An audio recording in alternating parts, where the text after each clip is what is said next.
All opinions and views expressed by the speakers are not representative of views and opinions of RBC Dominion Securities, Inc. All information and opinions provided in this video are in good faith, but without legal responsibility. Good afternoon, everyone. Welcome to another Fast Five. My name is Rob Smith here with Thompson Wealth Management Solutions. And we've got Josh Nye on today. He is the fixed income strategist to talk to you from our portfolio advisor group.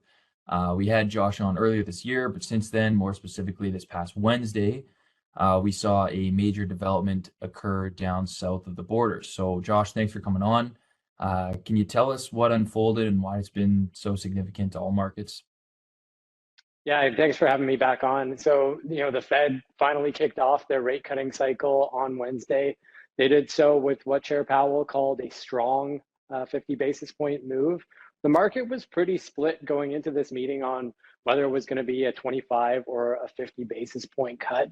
But Chair Powell and his colleagues decided that they'd seen enough evidence of softening in the labor market and softening in inflation that a larger 50 basis point cut was warranted.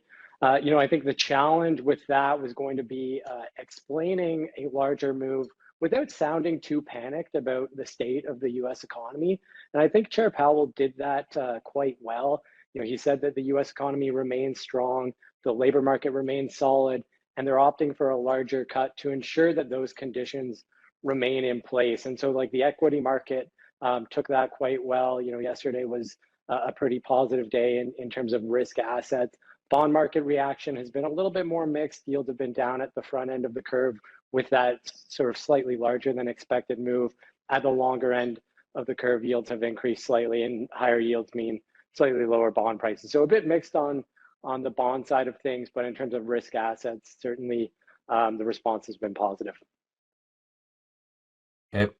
You talked about how Chairman Powell sounded, and we've heard a lot about what his tone has been over the summer at these meetings, and not necessarily what he's doing, but how he sounds. So what was his tone like, and what can we expect from that tone for the future of rate cuts over the next couple of quarters?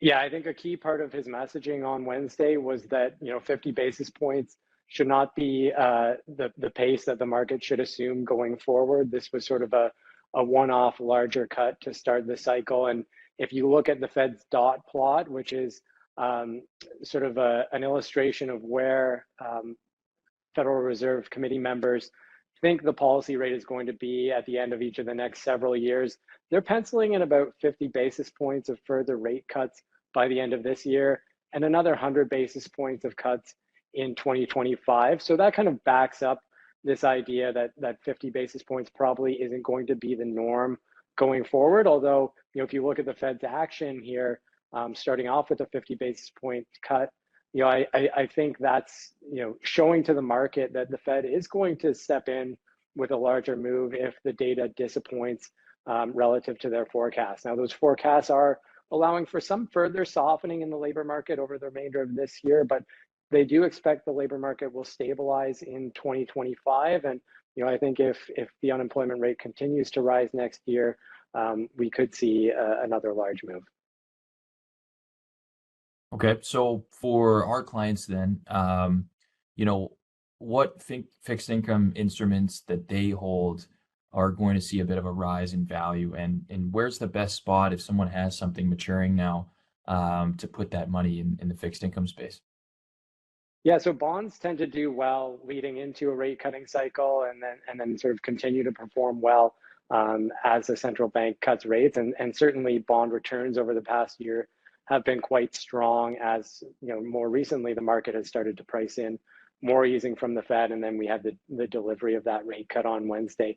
I think perhaps just in the very near term, the market has maybe gotten a bit ahead of itself in terms of what's pricing in about 200 basis points of rate cuts by the end of 2025. And that dot plot that I just mentioned, what the Fed expects they're going to do is more like 150 basis points of rate cuts. And, sort of 10-year bond yields tend to move pretty closely with that market pricing. So if the market does have to move a bit closer to that sort of view that the Fed has outlined, then certainly we could see yields rising from here, and that's going to weigh on returns in the near term, especially further out the curve, those longer duration bonds whose prices are more sensitive to changes in yield. So, for the first half of this year, we were advocating, clients and IAs add a bit of duration to their portfolios if they hadn't already done so.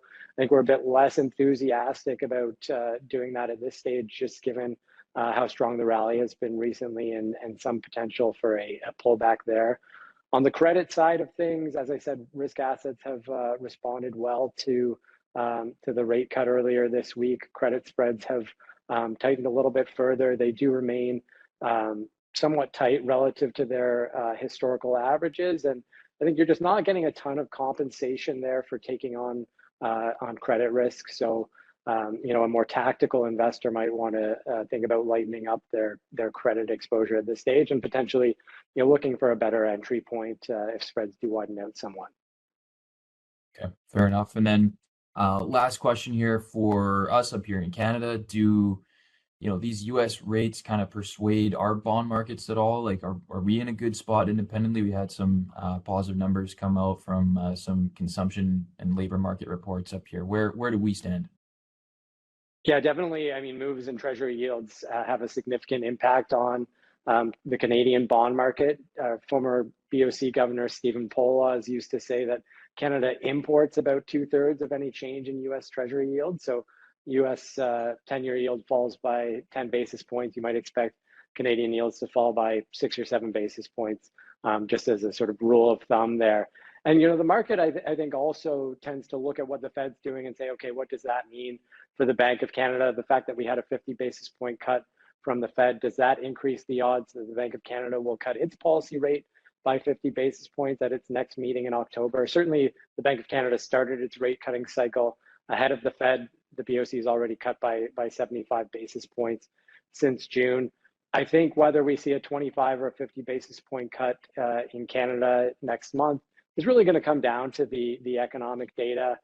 We have seen some signs of softness. The unemployment rate rose by 0.2 of a percentage point last month.